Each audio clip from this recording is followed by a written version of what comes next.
दोस्तों, अगर इस वक्त पूरी दुनिया में कोरोना वायरस के अलावा कोई न्यूज तेजी से सर्कुलेट हो रही है तो वो है इजराइल और पैलेस्टीन की लड़ाई। अच्छा, कभी पैलेस्टीन इजराइल के ऊपर दे दनादन रॉकेटों की बारिश करता। कल बीती रात बता रहा हूं, बीती रात करीब करीब 20 से 22 रॉकेट दागे गए हैं हमास के द्वारा इजराइल के ऊपर। अब इजराइल जैसा मुल्क रिटेलिएट तो करेगा ही करेगा, ऐसा तो है नहीं कि इजराइल शांत बैठेगा। उंगली करने की आदत रही है उस पूरे मिडिल ईस्ट में हर कंट्री को।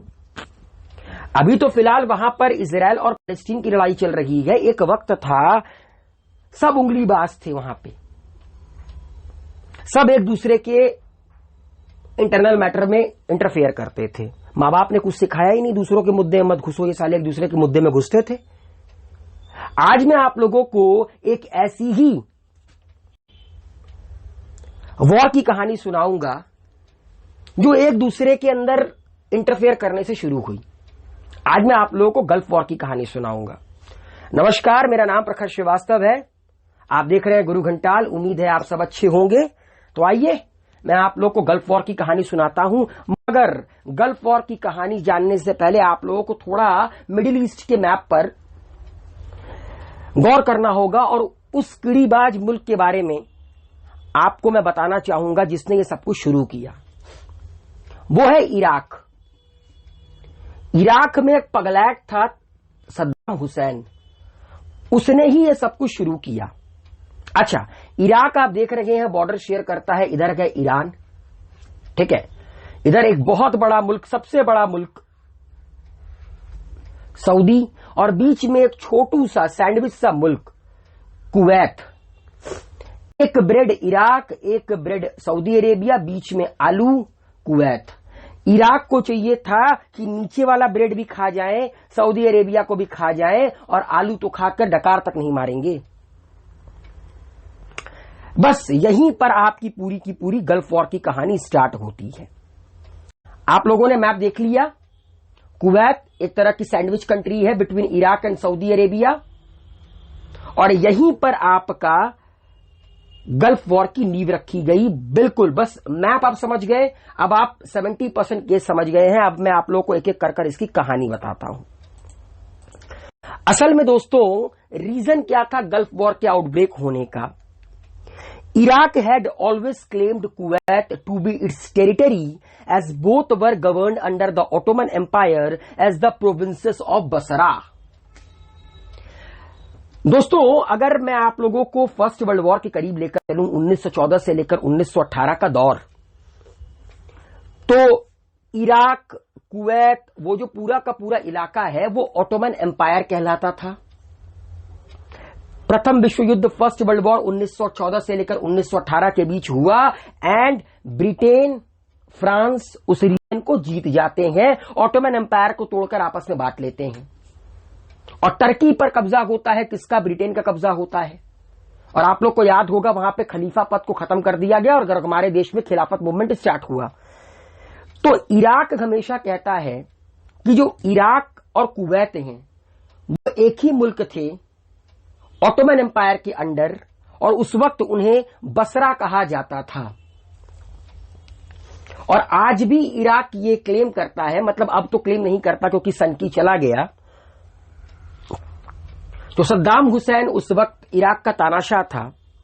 उस दौर में इराक ये क्लेम करता था कि कुवैत इराक का ही पार्ट है, जैसे पाकिस्तान सपने में कहता है कि कश्मीर उसका पार्ट गए, लद्दाख उसका पार्ट गए, सियाचिन ग्लेशियर उसका पार्ट गए। लेकिन लॉलीपॉप देते हैं ना समय समय पर, हम लोग खर्चा पानी देते हैं।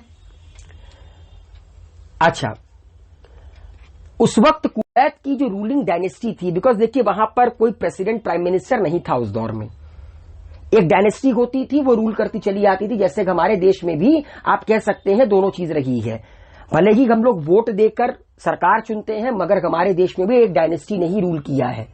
गांधी डायनेस्टी ने रूल किया है हमारे देश को मैक्सिमम।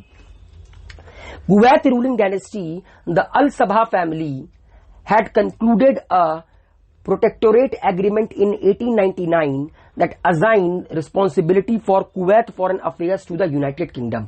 अच्छा, कुवैत की जो रूलिंग डायनेस्टी थी अल सबा फैमिली, उन्होंने यूनाइटेड किंगडम के साथ, यूके के साथ 1899 में आपका एक प्रोटेक्टोरेट एग्रीमेंट साइन किया कि जो ब्रिटेन है उसके अंडर प्रोटेक्टोरेट रहेगा कुवैत, और कुवैत का पूरा फॉरेन अफेयर्स कौन देखेगा? United kingdom.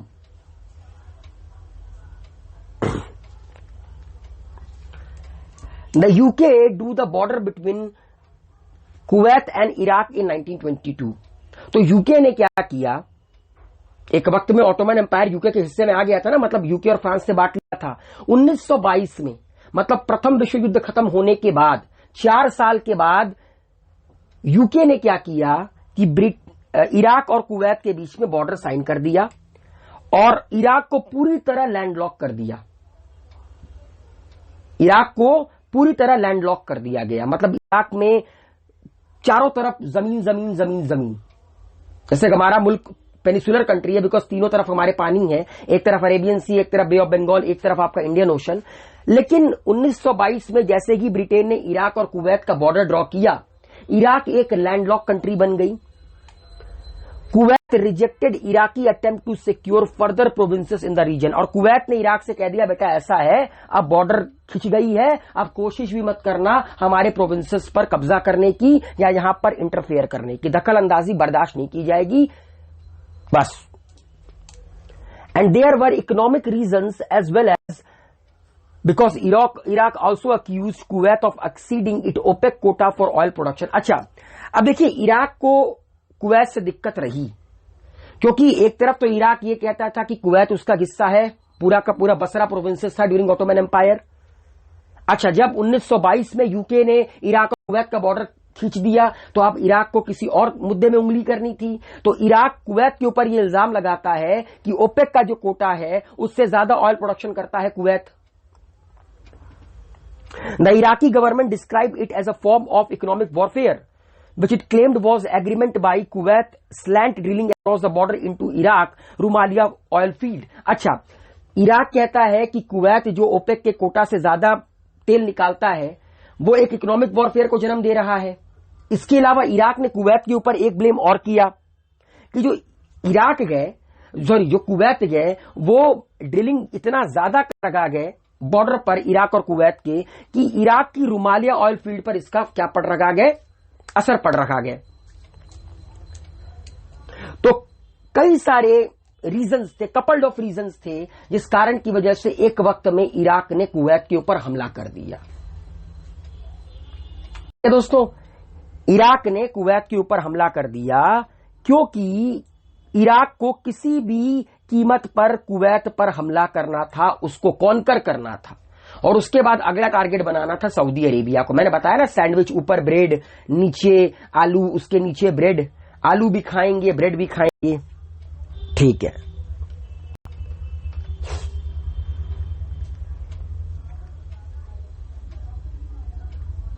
आगे बढ़ते हैं दोस्तों। अच्छा, ये देखिए, ये वो महानुभाव हैं जिनकी देखरेख में सब कुछ हुआ। देखिए दोस्तों, लोग इसको गाली देते हैं, लोग इसको बहुत सारी बातें कहते हैं कि पागल था, सनकी था, लेकिन मैं आप लोगों को एक बात बता देना चाहता हूं, इराक में मैक्सिमम डेवलपमेंट इसी बंदे की रूलिंग के दौरान हुआ। लेकिन हाँ, ये तानाशाह था, तानाशाहों की आदत होती है, मुट्ठी भर लोग जब मिलकर देश को चलाते हैं ना, वो देश पूरी तरह खत्म कर देते हैं। अब मैं आप लोगों को एक एक कर गल्फ वॉर का कोर्स बताऊंगा। अच्छा, गल्फ वॉर आपका स्टार्ट कब हुआ? जब इराक ने, जिसका तानाशाह था सद्दाम हुसैन, उसने कुवैत के ऊपर हमला किया और कुवैत के ऊपर कब्जा कर लिया और इराक का 19वां प्रोविंसेस घोषित कर दिया। किसको? कुवैत को। क्योंकि इराक तो पहले ही कहता था कि कुवैत इराक का हिस्सा है बसरा प्रोविंसेस के अंडर। तो इराक ने कुवैत के ऊपर हमला किया, आलू खा लिया और उसको 19वां प्रोविंसेस घोषित कर दिया इराक का। और यह हुआ कब? मैं आप लोगों को बताना चाहता हूं। दिन था 2 अगस्त 1990 का। सबसे पहले इराक ने सॉरी दोस्तों, इराक ने जो साउथ ईस्टर्न, जो उसका नेबर है कुवैत, जो इराक से 25 गुना छोटा है, उसके ऊपर हमला कर कर उसको कॉन्कर कर लिया। 2 अगस्त 1990 यह दिन याद रखिएगा। और उस वक्त इराक का तानाशाह कौन था? स्क्रीन पर नजर आता सद्दाम हुसैन। अब सद्दाम हुसैन से जब वर्ल्ड मीडिया ने, भाई सवाल तो पूछा ही जाएगा कि आपने एक मुल्क के ऊपर कैसे कब्जा कर लिया, तो सद्दाम हुसैन ने रीजन दिया कि क्यों इराक ने कुवैत के ऊपर मिलिट्री एक्शन कर कर उसे अपना 19वां प्रोविंसेस बनाया है। हुसैन आइड कुवैत ह्यूज ऑयल रिजर्व। देखिए पहली चीज तो ये है, कुवैत जो है वो पर्शियन गल्फ से उनका बॉर्डर टच होता था। कुवैत के पास एक अच्छा खासा ऑयल रिजर्व था। सद्दाम हुसैन की उस पर नजर थी क्योंकि इराक चारों तरफ से आपका लैंडलॉक्ड हो गया था। इराक के पास उतना तेल नहीं था जितना कुवैत के पास था। तो इराक ने सबसे पहले कुवैत की ऑयल फील्ड के ऊपर नजर डाला। He thought Iraq would acquire a significant bargaining power in the world if it owned massive oil reserve. Saddam Hussain ये चाहता था कि कुवैत के ऊपर कब्जा करेंगे और वर्ल्ड के साथ बार्गेन करेंगे जब कोई तेल खरीदने आएगा तो। ओके,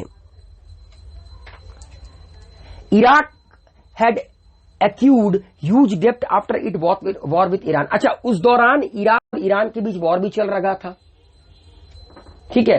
और इराक के ऊपर, अच्छा, इराक को सपोर्ट अमेरिका कर रहा था ईरान के खिलाफ। ईरान के खिलाफ हमेशा अमेरिका रखा गया। अभी अमेरिका ने ईरान के ऊपर सैंक्शन भी लगा कर रखे हैं, इसीलिए ईरान से कोई तेल नहीं खरीदता है। तो इराक उस वक्त बहुत ज्यादा कह सकते हैं कर्ज में था क्योंकि ईरान से वॉर चल रहा था। The country also owed Kuwait a significant amount. Ironically, it was the US that had armed Iraq with weapons to aid in its war against Iran, which was on bad terms with US since its Islamic revolution in 1979.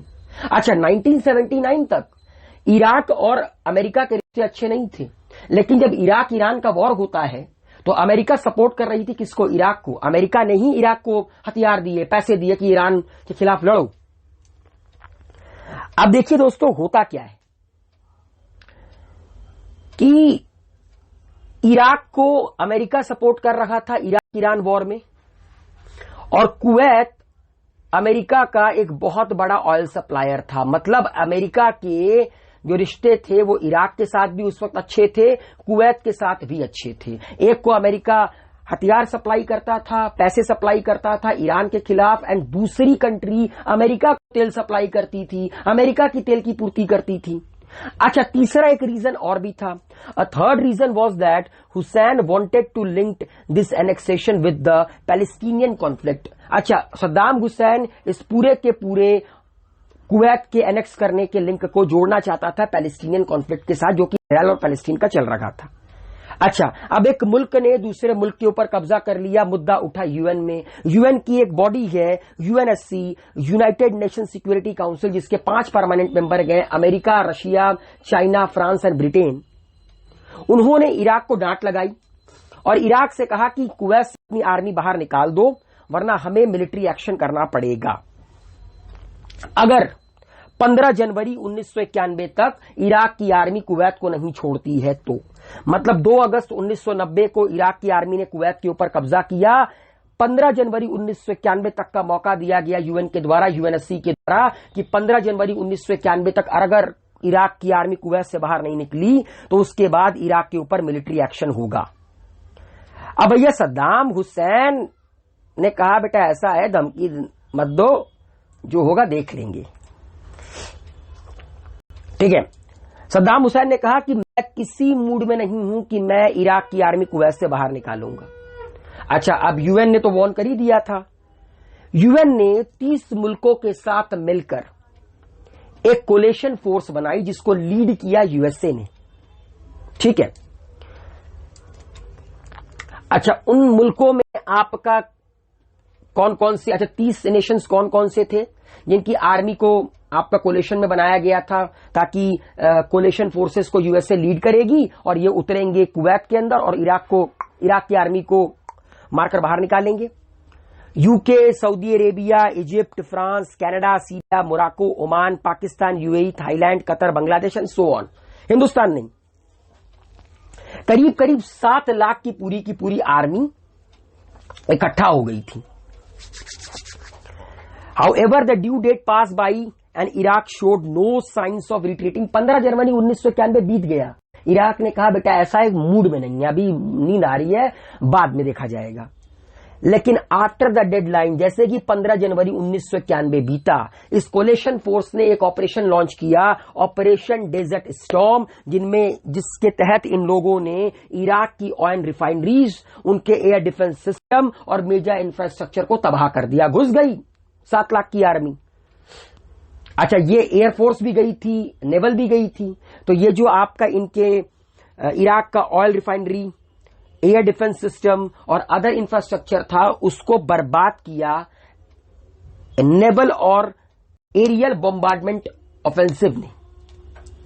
और इसी के तहत एक operation और launch किया गया, Operation Desert Shield. Operation Desert Storm किसने launch किया था? वो जो यूएन के द्वारा एक कोलेशन फोर्स बनाई गई थी, उसकी नेवी एंड एयर फोर्स ने इराक के अंदर घुसकर उनकी ऑयल रिफाइनरीज को बर्बाद करना, उनके एयर डिफेंस सिस्टम को बर्बाद करना, उनके मेजर इंफ्रास्ट्रक्चर को बर्बाद करना।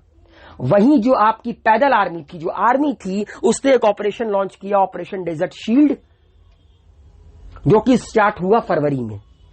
और फरवरी के एंड तक कुवैत से इराक की आर्मी को उखाड़कर बाहर फेंक दिया गया। ठीक है, सद्दाम हुसैन को शुरू में गिरफ्तार किया गया, लेकिन बाद में सद्दाम हुसैन ने एक सीज फायर एग्रीमेंट पे साइन किया और फाइनली ये वॉर एंड हुआ 28 फरवरी 1991 को, और इसे ही पहला गल्फ वॉर कहा गया। 2 अगस्त 1919 को स्टार्ट होने वाला ये गल्फ वॉर 28 फरवरी 1991 को खत्म होता है। सद्दाम हुसैन समझ गया था कि अब मुश्किल है, लड़ नहीं पाएंगे, बिकॉज कई सारे 30 मुल्कों की आर्मी करीब करीब साथ में है। और मैं आप लोगों को एक बात और बता देना चाहता हूं, उस दौर में पूरे वर्ल्ड की 4थी सबसे बड़ी आर्मी इराक के पास थी, फिर भी इराक हारी, क्योंकि अमेरिका लीड कर रही थी, बाकी सारे मुल्क सपोर्ट कर रहे थे। ऑपरेशन डेजर्ट स्टॉर्म होता है, ऑपरेशन डेजर्ट शील्ड होता है, इराक खत्म, मतलब पूरी तरह नहीं, मतलब सद्दाम हुसैन को थोड़ा झटका लगा, बुद्धि ठिकाने आई। अब एक सवाल है, हिंदुस्तान उस वक्त क्या कर रहा था और गल्फ वॉर का इंपैक्ट क्या था? गल्फ वॉर का इंपैक्ट यह निकल कर आया कि after the war ended, Iraq was required to submit to inspection to access and ensure that it did not possess any chemical or weapon of mass destruction. Iraq ने एक access provide किया कि आप हमारे मुल्क में आकर ये चेक कर सकते हैं कि कहीं हम कोई न्यूक्लियर तो नहीं बना रहे हैं, कहीं हम कोई केमिकल वेपन या बायोलॉजिकल वेपन तो नहीं बना रहे हैं मास डिस्ट्रक्शन का। तो इस वॉर के एंड होने के बाद इराक को एक्सेस प्रोवाइड करना पड़ा। इसके बाद इस वॉर ने कई सारे इराकियों की जान ले ली, करीब करीब 25,000 से 50,000 इराकी सैनिक मारे गए और करीब करीब 3,000 से ज्यादा सिविलियन मारे गए इराक के। और उधर जो कोलेशन आर्मी आई थी यूएन की, उनमें करीब करीब 300 लोग मारे गए। कुवैत की करीब करीब 4,000 की आर्मी शहीद हो गई और 1,000 सिविलियन मारे गए। Saudi Arabia and Israel also lost some civilian in Iraqi Scud missile attack. Saudi Arabia और इजराइल के भी कुछ सिविलियन मारे गए जो उस वक्त आपका इराक के अंदर थे या कुवैत के अंदर थे, जो नौकरी वगैरह करने गए थे। तो याद रखिएगा कि ये जो पूरा का पूरा गल्फ वॉर था, ये स्टार्ट होता है 2 अगस्त 1990 को, 28 फरवरी 1991 को ये खत्म होता है, क्योंकि कुवैत पर हमला करने के बाद, कुवैत को कॉन्कर करने के बाद सद्दाम हुसैन के दिमाग में यह था कि सऊदी अरेबिया को कब्जा करेंगे, और सऊदी अरेबिया को अगर कब्जा हो जाता तो पूरे वर्ल्ड की 1/5 ऑयल सप्लाई पर सद्दाम हुसैन का कब्जा हो जाता और फिर वो पूरे वर्ल्ड के साथ बार्गेन करता। अब एक सवाल उठता है कि इंडिया और गल्फ वॉर का क्या? इंडिया और गल्फ वॉर, मतलब जब ये गल्फ वॉर चल रहा था तब हिंदुस्तान क्या कर रहा था? देखिए, जब सद्दाम हुसैन जो बाथ पार्टी का मेंबर था या लीडर था या फाउंडर था आप कह सकते हैं, जब सद्दाम हुसैन की पार्टी इराक को रूल करने आई, तब हिंदुस्तान उन मुल्कों में से एक था जिसने ये रिकॉग्नाइज किया, जिसने ये माना कि हां सद्दाम हुसैन इराक के तानाशाह हैं, उनकी गवर्नमेंट को रिकॉग्निशन दिया। Iraq had also been pro-India, especially when other country in the region tilted toward Pakistan. अच्छा, इराक हमेशा हिंदुस्तान को सपोर्ट करता था अगर इस रीजन में, एशियन रीजन में कोई कंट्री पाकिस्तान को सपोर्ट करती थी तो। The then Indian prime minister was Chandrashekhar and the Indian government maintain its signature non alliance stance during the Gulf War. अच्छा, उस वक्त हमारे देश के प्रधानमंत्री कौन थे? चंद्रशेखर। और इंडिया ने गल्फ वॉर के दौरान नॉन अलाइंड इंस्टांस पर सिग्नेचर किया कि ना हम इराक की तरफ से बोलेंगे और ना ही हम यूएन की कोलिशन फोर्सेस की तरफ से बोलेंगे, कुवैत की तरफ से बोलेंगे। इंडिया ने कहा नॉन अलाइंड, जैसा इंडिया ने कोल्ड वॉर में किया था। गल्फ वॉर में भी इंडिया का स्टैंड था non aligned. However India rejected link the conflict with Palestinian issue. लेकिन जो सद्दाम हुसैन का जो तीसरा कारण था पैलेस्टीनियन इशू का, इंडिया ने कहा देखिए हमें ये नहीं पसंद है, पैलेस्टीनियन से कोई मतलब नहीं है। Between August and October 1990, India evacuated more than 1,75,000 Indian citizens from Kuwait. Kuwait में जब सब कुछ ये चल रहा था तो अक्टूबर 1990 तक, आप ये सोचिए कि 2 अगस्त 1990 में कुवैत के ऊपर कब्जा कर लिया था इराक की फोर्सेस ने। फिर भी इराक की आर्मी ने, सद्दाम हुसैन ने कुवैत से 1,75,000 हिंदुस्तानियों को, इंडिया को निकालकर अपने मुल्क ले जाने दिया। The Guinness Book of World Record recorded this event as the largest number of people evacuated by a civilian airliner. और पूरा का पूरा Guinness book of world record बना कि पहली बार किसी सिविल एयरलाइनर ने किसी मुल्क से अपने इतने सारे बंदों को इवैक्यूएट किया है, 1,75,000। हमारे देश की आर्मी ने, हमारे देश की आर्म फोर्सेस ने, Indian army, Indian navy, Indian air forces ने कुवैत जाकर 1,75,000 भारतीयों को वहां से इवैक्यूएट किया था, जो अपने में एक वर्ल्ड रिकॉर्ड है। तो ये दोस्तों पूरी की पूरी गल्फ वॉर की कहानी थी। अक्सर जैसा कि मैंने बताया कि उस इलाके में वॉर होते रहे हैं, फिलहाल अब तो बहुत कम हो गए हैं, अब तो सिर्फ इजराइल और पैलेस्टीन की लड़ाई है, वरना पहले इराक ईरान आपस में लड़ते थे, इराक सऊदी आपस में लड़े, इराक कुवैत आपस में लड़े, तो बड़ी ही बुरी हालत थी उस रीजन की। तो उम्मीद है मेरे द्वारा एक्सप्लेन किया गया ये वीडियो आप लोग को पसंद आया होगा। वीडियो को लाइक, शेयर, कमेंट कीजिए, गुरु घंटाल को सब्सक्राइब कीजिए, बेल आइकन के बटन को प्रेस करना ना भूलिएगा। हेल्दी रहिए, सेफ रहिए, मस्त रहिए।